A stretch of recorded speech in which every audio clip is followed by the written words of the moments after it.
Bonjour à tous, j'espère que vous allez bien. Bienvenue sur la chaîne de Top Work. Je suis ravi de vous retrouver aujourd'hui pour une nouvelle vidéo. Mais tout d'abord, en plein cœur de l'été, je tiens à vous souhaiter de magnifiques vacances remplies de découvertes et de moments inoubliables. Profitez à fond, que vous soyez à la mer, à la montagne ou encore en exploration urbaine. Aujourd'hui, nous allons plonger dans un sujet incontournable pour tous les voyageurs et professionnels du tourisme, la taxe de séjour sur les hébergements touristiques. Vous êtes prêts? Allez, c'est parti, go!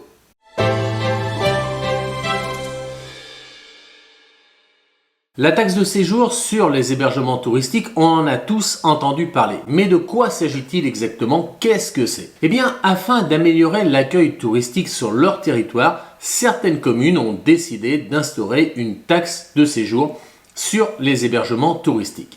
Alors, sont notamment concernés les communes touristiques, les stations classées de tourisme, les communes du littoral, les communes de montagne, les communes réalisant des actions de promotion en faveur du tourisme et les communes réalisant des actions de protection et de gestion de leur espace naturel. Retrouvez le montant de la taxe de séjour de chaque commune sur le site taxedeséjour.impots.gouv.fr. Je vous mets le lien en descriptif. Quels sont les établissements qui sont concernés par la taxe de séjour? Eh bien, la taxe de séjour s'applique au type d'hébergement touristique suivant. En premier lieu, les palaces, les hôtels de tourisme, les résidences de tourisme, les campings, les meublés de tourisme, les villages de vacances, les emplacements dans les aires de camping-car et les parcs de stationnement touristique, et enfin, les ports de plaisance. Quels sont les tarifs de la taxe de séjour sur les hébergements touristiques? Eh bien, tout d'abord, les communes vont déterminer les caractéristiques de la taxe de séjour, notamment sur les points suivants. Première caractéristique, la période durant laquelle la taxe de séjour va s'appliquer.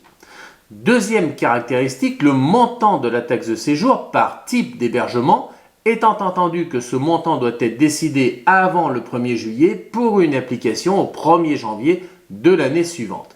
Ce montant doit être fixé dans la limite d'un tarif minimum et d'un tarif maximum actualisé chaque année.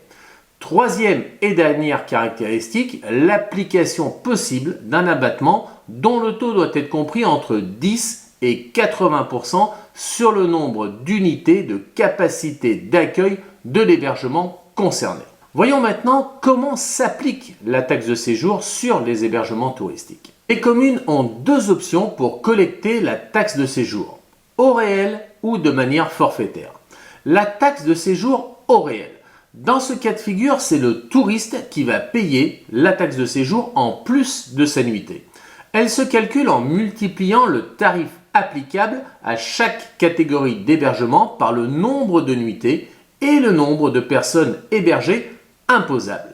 La taxe doit être distinctement mentionnée sur la facture car elle n'est pas assujettie à la TVA. Deuxième option, la taxe de séjour au forfait.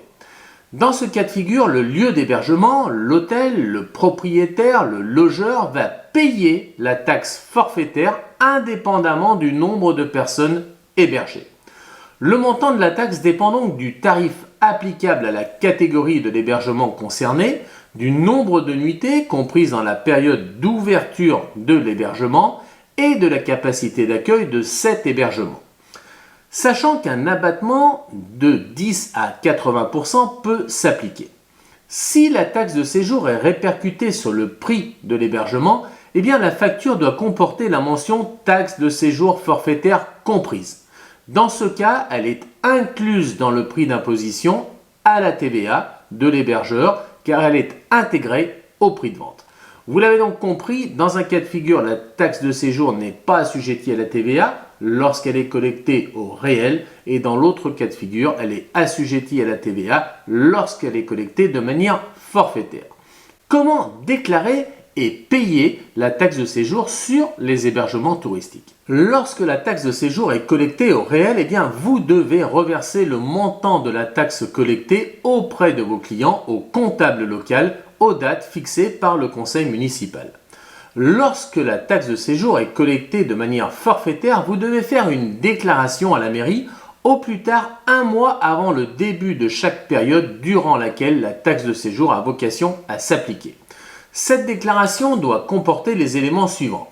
Premier élément, la nature de votre hébergement. Deuxième élément, la période d'ouverture de cet hébergement. Troisième élément, la capacité d'accueil de l'hébergement, déterminée en nombre d'unités. Quatrième élément, l'adresse de l'hébergement.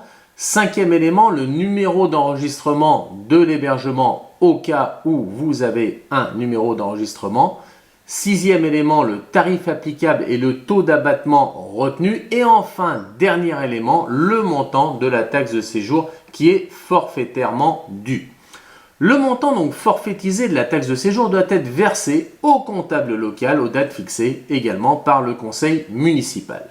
Certaines mairies vont mettre en ligne ces formulaires de déclaration et vont vous permettre d'effectuer en ligne cette déclaration. Tout retard dans le versement de la taxe de séjour, que ce soit une collecte au réel ou une collecte au forfait, va avoir l'application d'intérêt de retard de 0,20% par mois de retard.